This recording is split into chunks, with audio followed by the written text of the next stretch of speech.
Hello everyone, welcome back to our channel. In today's video, I'll show you how you can add Afterpay Card to Apple Wallet. Let's get started. For that, first of all, you want to go ahead and simply launch the App Store in your mobile device and then in the search bar, search for Afterpay. So, once you have searched for it, you'll be able to find the results right over here.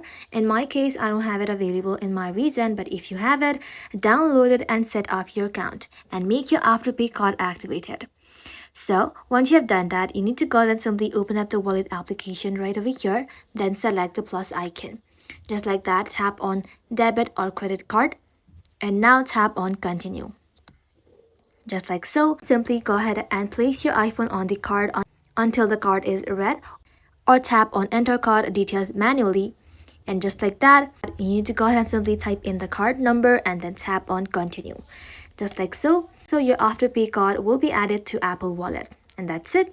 That is how quickly you can add an Afterpay card to Apple Wallet. Thank you all for watching. If you found this video helpful, leave a like and sub, and I'll see you in the next one.